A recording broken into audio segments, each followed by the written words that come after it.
Buenas noches para todos. ¿Cómo están? Todavía falta unos 10 minutos para el sábado, pero ya técnicamente estamos en el sábado, así que les deseo a todos un muy feliz sábado. Que Dios les bendiga en este sábado, que la pasen bien. Y pensaba hace un rato y decía, qué bueno que podemos encontrarnos en la casa de Dios.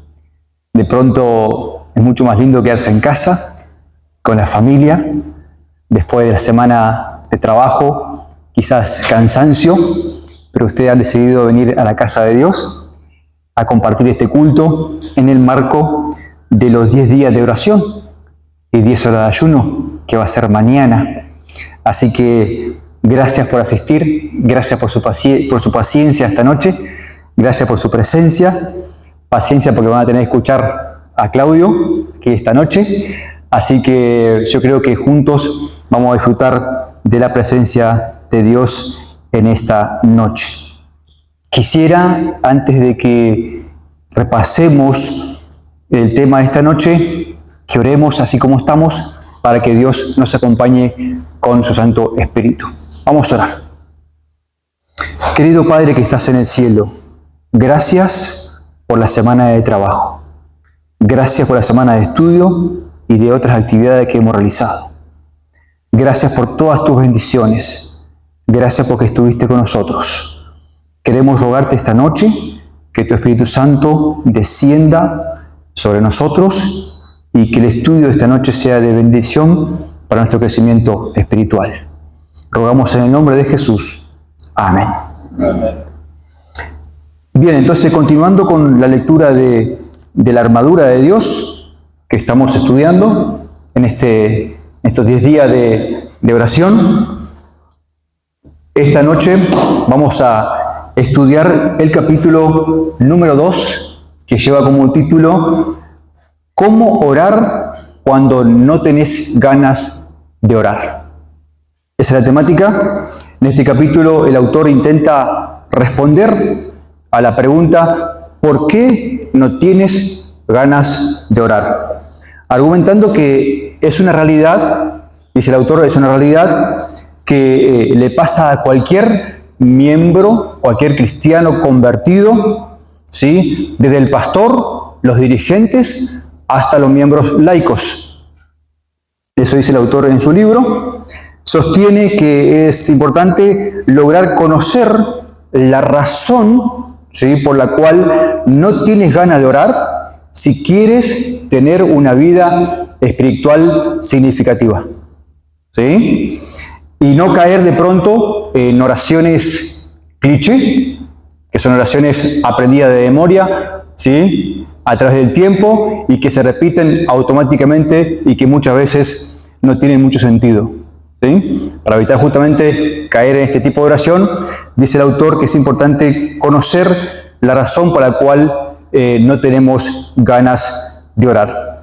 El autor sostiene que el hecho de que no tengas ganas de orar no significa eso que no estés convertido o que no le hayas entregado tu corazón a Jesús, ¿sí? La causa por la cual no tienes ganas de orar es porque continúas viviendo en este mundo cargando la naturaleza pecaminosa con la cual naciste y la cual te va a acompañar hasta la segunda venida de Cristo. Esa es la causa. Dice el autor en su libro. Esta naturaleza pecaminosa es la que no le gusta orar y se opone a todo tipo de actividad espiritual y se rehúsa a mantener una relación de amistad con Dios. El autor toma como referencia las experiencias del apóstol Pablo, ¿sí? En esos momentos de sus luchas agudas espirituales, ¿sí? Entonces la pregunta es la siguiente: ¿Pablo acaso no estaba convertido? Sí que lo estaba, claro que lo estaba, ¿sí? El autor sostiene que en la hora, dice el autor del libro, en la hora de tu conversión, Jesús le da un golpe mortal a la naturaleza pecaminosa pero a pesar de eso, ella sigue dentro de ti y te acompañará hasta la segunda venida de Cristo.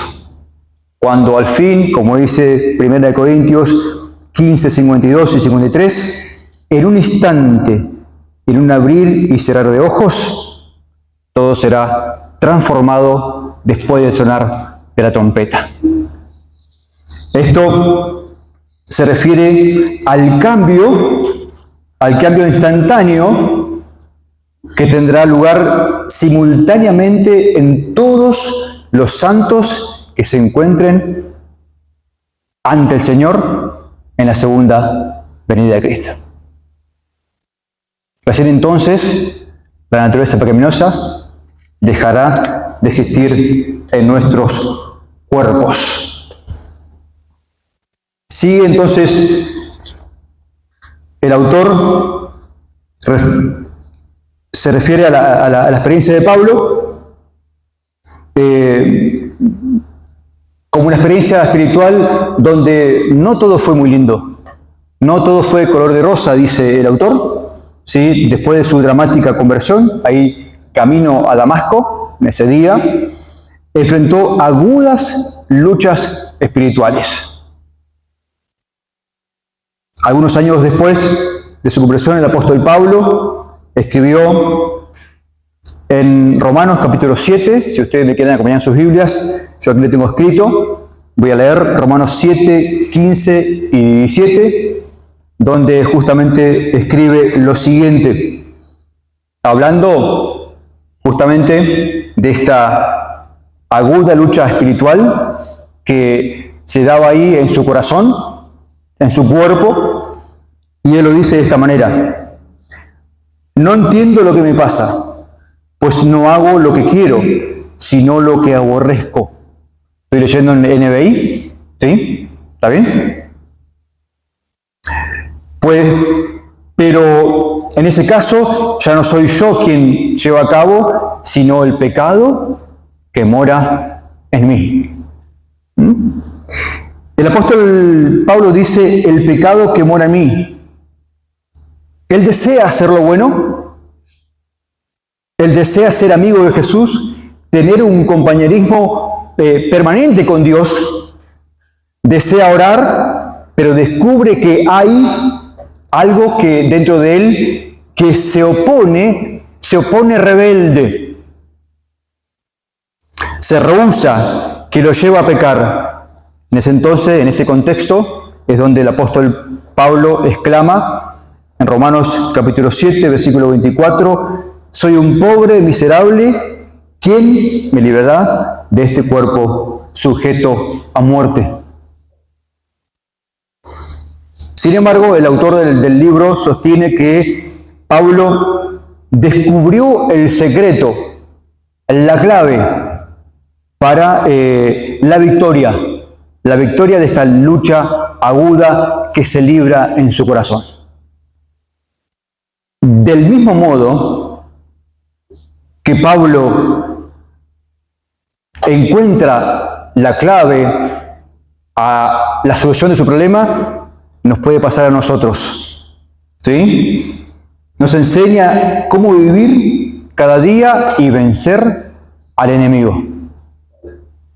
Y él lo escribe en Efesios capítulo 5, versículo 25 al 27, lo siguiente: esposos, amen a sus esposas, así como Cristo amó la iglesia y se entregó por ella, para hacerla santa.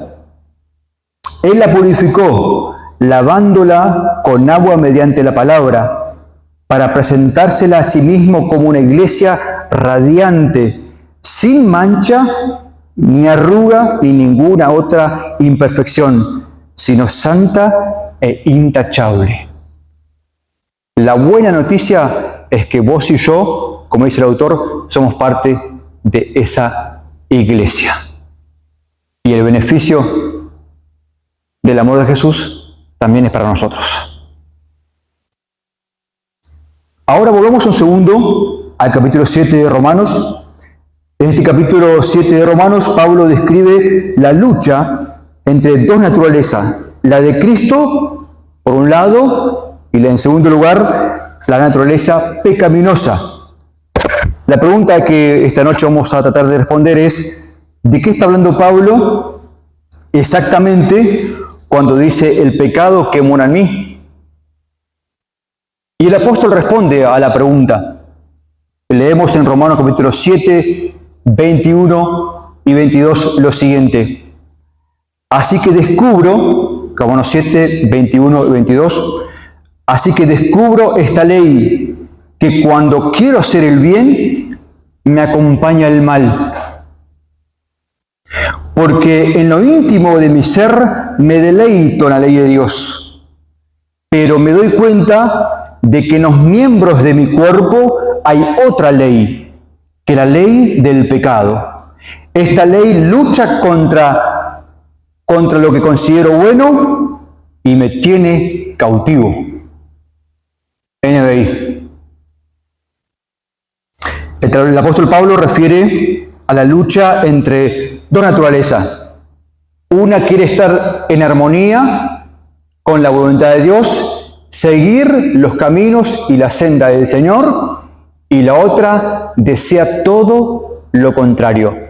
Se opone rebelde, se rehúsa a mantener un compañerismo con Jesús. Te lleva a no orar, te lleva a no desear estar en compañía de Dios, ni menos haciendo actividades espirituales.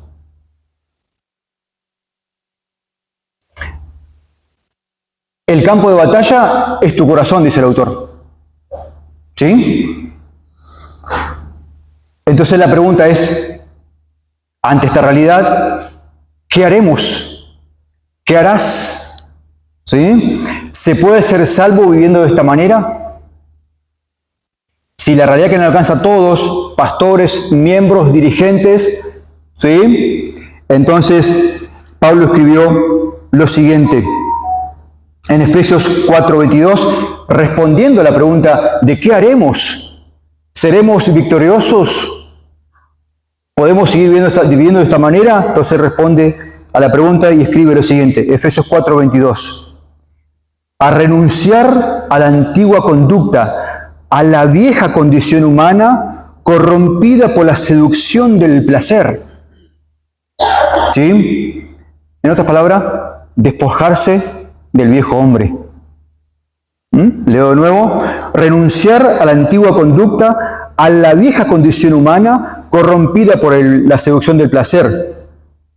¿Sí? Esta versión, la palabra hispanoamericana, que es básicamente, es como decir, como dice la Biblia de ustedes, Reina Valera, despojarse del viejo hombre que de pronto nos lleva al pecado. Pablo era consciente de lo que estaba escribiendo cuando escribió lo que escribió. Es difícil de pronto pensar que Pablo iba a escribir algo de lo cual no estaba dispuesto a vivir. Entendemos y aceptamos que él lo que estaba escribiendo lo vivió. Y una forma de justamente de confirmar lo que acabo de decir, años más tarde Pablo escribió en 2 Timoteo 4:7 lo siguiente: he peleado la buena batalla, he terminado la carrera, me he mantenido en la fe. ¿Sí? NBI, me he mantenido en la fe. Lo que Pablo está diciendo es que la victoria es posible en Cristo Jesús.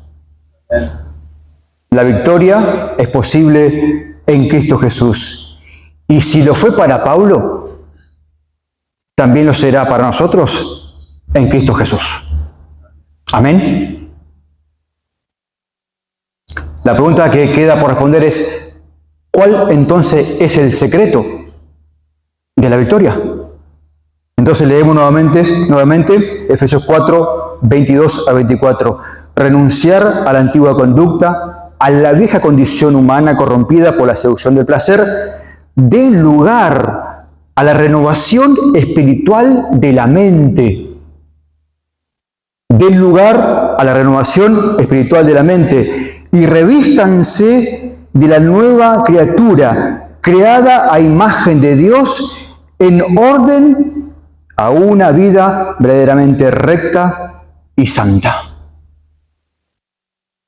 Esa es la clave que Pablo nos presenta para triunfar, alcanzar la victoria sobre ese viejo hombre que de pronto está ahí, ¿sí?, tirando y llevándonos a cometer pecado. Y de pronto a generarnos angustia, ansiedad, quiero aquello, no lo puedo hacer, voy a la iglesia el sábado, sos un hipócrita, se ve que en la semana sos otra persona, deja de hacer eso, ¿para qué vas a la iglesia? No escuches a tu corazón cuando te dice eso. Dile todo lo contrario, en el Señor hay victoria. En el Señor está la clave. Si nos mantenemos en Cristo Jesús, tenemos la victoria. Pablo está diciendo que dentro del cristiano viven dos personas, el viejo y el nuevo hombre. ¿Sí? Entonces el autor concluye con algunos consejos para combatir la falta de ganas de orar. Y ahí el autor al final escribe 3 ideas que me gustó mucho y las quiero compartir con ustedes esta noche. Número 1, dile a Dios que no tienes ganas de orar. Entonces el autor nos estimula a nosotros a establecer un diálogo honesto con el Señor. Señor, en este momento, dice el autor, sé que tengo que estar de rodilla, ¿sí?, orando, pero no tengo ganas, ¿sí?, porque estoy cansado, porque no quiero. Y en ese proceso de hablar con Dios honestamente, sin palabras complicadas, sin frases armadas, ni escritas, ni de memoria, sin un diálogo honesto, lo que estás haciendo es estar orando y abriendo tu corazón a Dios como un amigo. Si hacemos todo eso todos los días, seguramente nuestro diálogo con el Señor va a ser mucho más fluido, más honesto y más genuino. Segundo lugar, no te canses tanto que no tengas ganas de orar. Y aquí el autor presenta una idea interesante, sugiere esta idea de compensar, ¿no? Esta idea de proporcionalidad. ¿Qué significa esto? Si antes de dormir miraste una película de 2 horas o una serie de 1 hora, antes que te duermas, contale a Dios qué viste en la película. Entonces, si estuviste mirando una serie de un capítulo de 1 hora, vas a tener que orar 1 hora, porque te va a llevar 1 hora contarle al Señor cómo estuvo el programa de televisión o cómo estuvo la película. Entonces, esta idea de compensar el tiempo de pronto que de ocio con actividades de pronto de responsabilidades, ya sea académicas, en este caso de oración. ¿Sí? ¿Qué les parece? Interesante.